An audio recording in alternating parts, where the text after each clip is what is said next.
Assalamualaikum warahmatullahi wabarakatuh, anak-anak. Berjumpa kembali dalam pelajaran Pendidikan Agama Islam dan Budi Pekerti. Apa kabarnya hari ini? Semoga semuanya dalam keadaan sehat walafiat. Tetap semangat belajar anak-anak. Sebelum kita memulai pembelajaran hari ini, marilah kita berdoa terlebih dahulu. A'udzubillahi minasyaitonirrajim. Bismillahirrahmanirrahim. Alhamdulillahi rabbil alamin.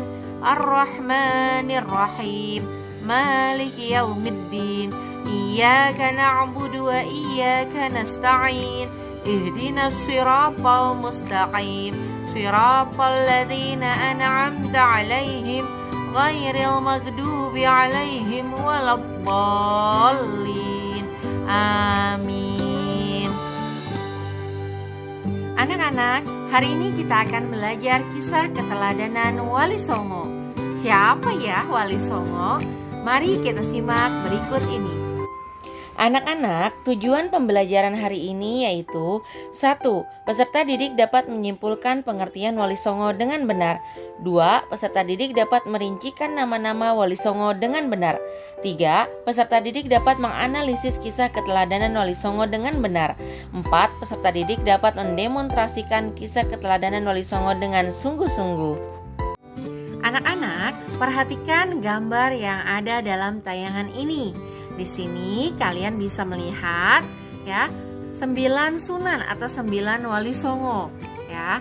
Dari satu persatu ini coba kalian perhatikan ya, mulai dari Sunan Gresik, Sunan Ampel, Sunan Bonang, Sunan Giri, Sunan Derajat, Sunan Kalijaga, Sunan Kudus, Sunan Muria, dan Sunan Gunung Jati. Lalu muncullah pertanyaan, siapa ya Wali Allah? Dan siapa pula Wali Songo? Nanti akan kita bahas dalam pembelajaran hari ini. Wali Allah adalah seseorang yang dipercaya atau pelindung. Wali Allah adalah orang yang beriman dan bertakwa. Dijelaskan dalam Al-Quran surah Yunus ayat 62-63. A'udzubillahi minasyaitonirrajim. Bismillahirrahmanirrahim. Ala inna awliya Allahi la khawfun alaihim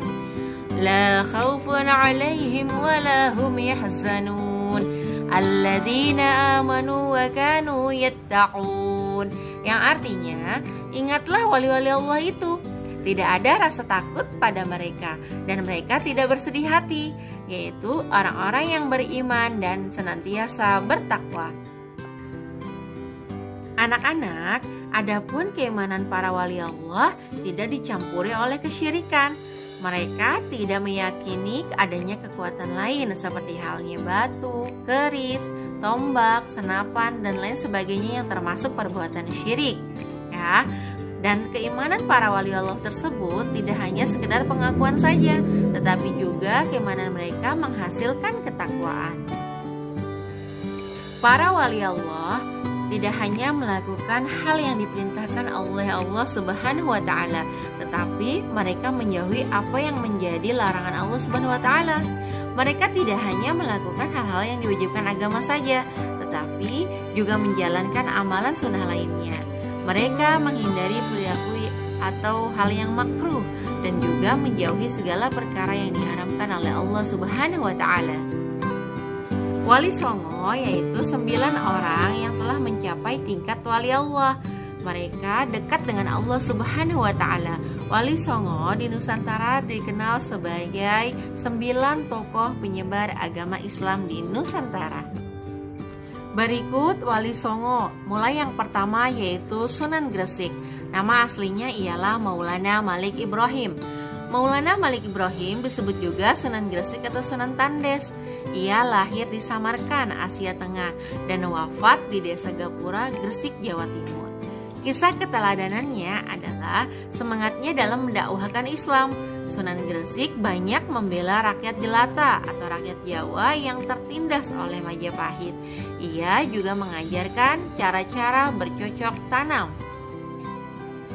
Berikutnya yaitu Sunan Ampel, bernama asli Raden Rahmat.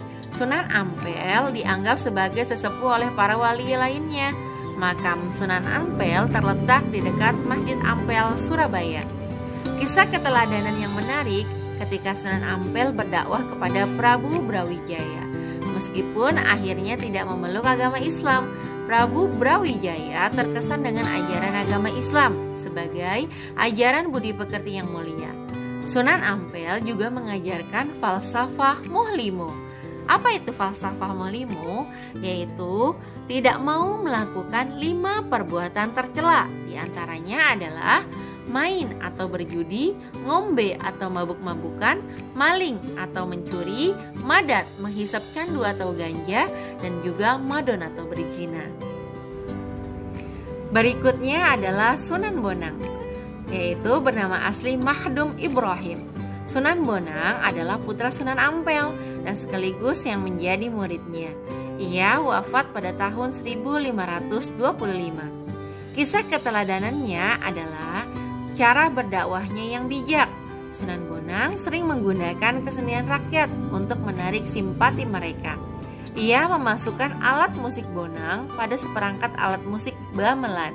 Oleh karena itu, ia terkenal dengan sebutan Sunan Bonang. Sunan Bonang juga pengubah suluk wijil dan juga tembang Tombo Ati. Berikutnya adalah Sunan Derajat.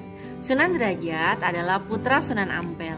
Ia diperkirakan wafat pada tahun 1522. Pesantren Sunan Derajat dijalankan yaitu di daerah Desa Derajat, Kecamatan Paciran, Lamongan, Jawa Timur. Kisah keteladanan dari Sunan Derajat ini adalah cara dakwahnya yang menekankan keteladanan dalam hal perilaku yang terpuji, kedermawanan, kerja keras, dan juga peningkatan kemakmuran masyarakat sebagai pengamalan agama Islam. Sunan Derajat juga berdakwah melalui kesenian. Salah satunya ialah tembang Macapat Pangkur yang menjadi ciptaannya. Berikutnya yaitu Sunan Kudus. Sunan Kudus adalah putra Sunan Ngudung atau Raden Usman Aji. Ia memiliki peran yang besar dalam pemerintahan Kesultanan Demak. Ia menduduki posisi sebagai panglima perang, penasihat Sultan Demak, dan juga sebagai hakim peradilan negara. Sunan Kudus yaitu ketika berdakwah, ia berada di kalangan kaum penguasa dan priai Jawa. Di antara yang pernah menjadi muridnya adalah Sunan Prawata, penguasa Demak, dan juga Arya Penangsang, Adipati Jipang Panolan. Salah satu yang menjadi peninggalannya yang terkenal ialah Masjid Menara Kudus. Sunan Kudus wafat pada tahun 1550. Selanjutnya adalah Sunan Giri, yaitu putra Maulana Ishak. Ia termasuk murid dari Sunan Ampel dan seperguruan dengan Sunan Bonang. Salah satu keturunannya adalah Sunan Giri Prapen yang menyebarkan agama Islam ke wilayah Lombok dan Bima. Sunan Giri sangat berjasa dalam mendakwahkan Islam di Jawa, bahkan sampai ke wilayah timur Indonesia.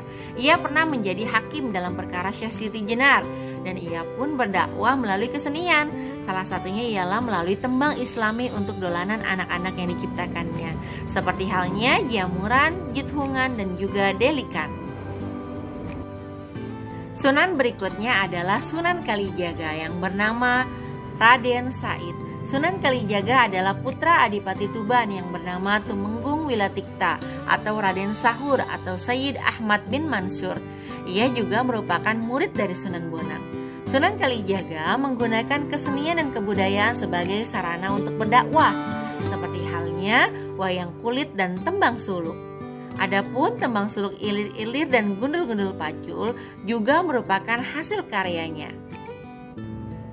Selanjutnya adalah Sunan Muria yang bernama Raden Umar Said. Raden Umar Said adalah putra dari Sunan Kalijaga. Ia adalah adik ipar dari Sunan Kudus. Tempat tinggalnya yaitu di Gunung Muria yang letaknya di sebelah utara kota Kudus, Jawa Tengah. Seperti ayahnya Sunan Kalijaga, ia berdakwah dengan cara yang lembut. Kesenian gamelan dan wayang tetap digunakannya sebagai alat berdakwah. Sunan Muria menciptakan suatu tembang yaitu tembang Sinom dan Kinanti. Sasaran dakwahnya adalah para pedagang, nelayan, pelaut, dan juga rakyat jelata. Terakhir adalah Sunan Gunung Jati yang bernama Syarif Hidayatullah. Sunan Gunung Jati atau Syarif Hidayatullah adalah putra dari Syarif Abdullah Umdatuddin. Ia berjasa mengembangkan Cirebon sebagai pusat dakwah dan pemerintahannya, yang kemudian menjadi Kesultanan Cirebon. Anaknya yang bernama Maulana Hasanuddin juga berhasil mengembangkan kekuasaan dan menyebarkan agama Islam di Banten, sehingga kemudian menjadi Kesultanan Banten. Sunan Gunung Jati memberikan keteladanan yang baik dalam bekerja. Ia sering mengikuti musyawarah dengan para wali lainnya di Masjid Demak. Pada pembangunan Masjid Agung Sang Cipta Rasa, Sunan Gunung Jati melibatkan berbagai macam pihak, termasuk para wali lainnya dan juga sejumlah tenaga ahli yang dikirim oleh Raden Patah. Anak-anak yang soleh dan soleha, kita telah mempelajari yaitu wali Allah yang termasuk juga wali songo dan juga keimanan para wali Allah dan wali songo, dan kisah keteladanan dari wali songo yang dapat kita contoh, dapat kita terapkan dalam kehidupan sehari-hari. Salah satunya ialah semangat mereka dalam berdakwah menyebarkan agama Islam di Nusantara. Terakhir sebelum Ibu tutup, Ibu mengutip perkataan dari Imam Syafi'i rahimahullah, yaitu barang siapa yang tidak mau merasakan pahitnya belajar, maka ia akan merasakan hinanya kebodohan sepanjang hidupnya. Maka kita harus senantiasa semangat belajar, semangat meraih cita-cita yang ingin kita raih di masa depan kelak. Terima kasih sudah menonton tayangan ini. Wassalamualaikum warahmatullahi wabarakatuh.